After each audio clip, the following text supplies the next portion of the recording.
গৰাখহনীয়া সমস্যাটো দিল্লীক কোনো বুজাবলৈ যত্ন কৰা নাই বুলি মই নকওঁ, কিন্তু আজিলৈকে যিমান সফল হ'ব লাগিছিল বুজাবৰ ক্ষেত্ৰত সেইটো বুজাব পৰা নাই। সেইকাৰণে সংঘাতৰ ভিতৰত সংঘাতৰ বাহিৰত মই বিভিন্ন ধৰণেৰে দিল্লীক বুজাম যে আপোনালোকে যিটো দেখি আছে বানপানীৰ সমস্যাটো আছেই। বানপানীৰ সমস্যাটো আপোনাৰ আমাৰ এটা ডাঙৰ সমস্যা হয়েই, তাতোকৈ এটা ডাঙৰ সমস্যা হ'ল গৰাখহনীয়া সমস্যা। গতিকে গৰাখহনীয়া সমস্যাটো কেনেকে ৰাষ্ট্ৰীয় পৰ্যায়ত ভালকৈ বুজায়, তেনেকৈ নিমিষতে শ বিঘাৰ বিঘা মাটিৰ মালিক আপোনাৰ পথৰ ভিখাৰী হৈ যায়, সেই কথাবিলাক বহুতে বুজি নাপায়। আজি মই ইয়াত যেতিয়া আহিছো এই চেঙা অঞ্চলৰ মই চেনিমাৰী মানুহে বুজি নাপায়, মানুহে ভাবিছে বানপানী নহয়, গৰাখহনীয়া স্কুলখনকে লৈ গুচি গ'ল।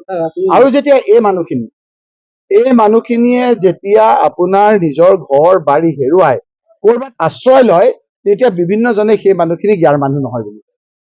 গতিকে সমস্যা কেৱল আপোনালোকৰ ওচৰত পোৱা সমস্যা নহয়, আমি সাহসেৰে পৰিকল্পিতভাৱে এই সমস্যা দূৰ কৰিবৰ কাৰণে কিমান কষ্টৰে এই মানুহখিনি থাকে সেই কথাখিনি উপযুক্তভাৱে বুজাব লাগিব। নহ'লে কৰিব কি, এই মানুহখিনিকে বিভিন্ন ধৰণেৰে কথা কয়। মই বহুতক ক'ম যে আহকচোন এটা ৰাতি ইয়াত থাকক, তেতিয়া গম পাব। এই মানুহখিনিক যে বিভিন্ন ক্ষেত্ৰত যে উপলুঙা কৰে, যিসকলে গুৱাহাটীত বহি পেলাই বিভিন্ন ধৰণেৰে বিশেষণ লগাই পেলাই তেওঁলোকক উপলুঙা কৰে, এটা ৰাতি থাককচোন। ওপৰতো টিন, তলতো টিন, মাজতো টিন। কিয় টিন মাজত? গৰমত কিয় টিন দিয়ে? এইকাৰণে টিন দিয়ে যে অকস্মাত অহা বানপানী, অকস্মাত অহা গৰাখহনীয়া সময়ত যাতে নিজৰ ঘৰটো যাতে খুলি লৈ যাব পাৰে। এই কথাবিলাক 10,12,476টা ভোটত ৱৰ্ল্ড ৰেকৰ্ড, অসমৰ ৰেকৰ্ড নহয়, ভাৰতবৰ্ষৰ ৰেকৰ্ডত হৰুৱাই পঠিয়াই দিছে। কি কাৰণে পঠিয়াইছে সেই কথাখিনি মই নিজে চাব নালাগিব জানো? মই যদি পৰীক্ষাত ফেইল কৰো, মই ফেইল কৰি আকৌ বুকু ফিন্দাই বাহাদুৰি মাৰিলে আকৌ ফেইল কৰিম। বুকু ফিন্দাই মই কিয় ফেইল কৰিলো, মোক কি ছাবজেক্টটোত ভালকে পঢ়া নাই সেই কথাখিনিকে চাব লাগিব। অমুকে কিয় পাছ কৰিলে তাক হিংসা কৰিলে হ'ব জানো? অমুক কিয় পাছ কৰিলে তো কাম কৰি পাছ কৰিছে, বিভিন্ন চাকৰি বাকৰি। আমি বাকীত চলা মানুহ নহয়, আমি নগদ চলা। সেইকাৰণে মই আহিছো। এইবাৰ এইকেইদিনতে মই 4বাৰ আহিলো। আপোনালোকে এজন মোক আহি পেলাই কৈছে আপোনাক মানুহে খুব ভাল পায়। মানুহৰ জগত যিটো মৰম, মানুহৰ সেইটোহে মানুহৰ কথা। কি দিলে ইয়াত? হৈ গ'ল নেকি? তেওঁ আহি পেলাই ইয়াত সমস্যাটো সমাধান কৰি থৈ গ'ল নেকি? তেওঁ খালি এখন স্মাৰক পত্ৰ দি আহিছে মাননীয় মুখ্যমন্ত্ৰী শ্ৰীযুত হিমন্ত বিশ্ব শৰ্মা ডক্টৰক। স্মাৰক পত্ৰ দিবৰ কাৰণে স্মাৰক পত্ৰ দিয়াৰ পিছদিনাই ইয়ালৈ আহিছে। হ'ব, তেওঁ শুই আহিছে, মই জাগি ৰাইজক সহায় কৰিম। তেওঁ ইয়াত মানুহক শুই সহায় কৰক, মই জাগি কৰিম, তেওঁলোকেও কৰক। ৰাইজে দেখিছে নহয় কিয় মানুহে তেওঁলোকক পৰাস্ত কৰিলে, কি কাৰণে তেওঁ পৰীক্ষাত ফেইল কৰিলে। সেই কথাটো ভালকে পঢ়িব লাগিব। তেওঁ ভালকে নপঢ়াৰ কাৰণে একদম ৰেকৰ্ড সংখ্যক ভোটত ফেইল কৰিছে।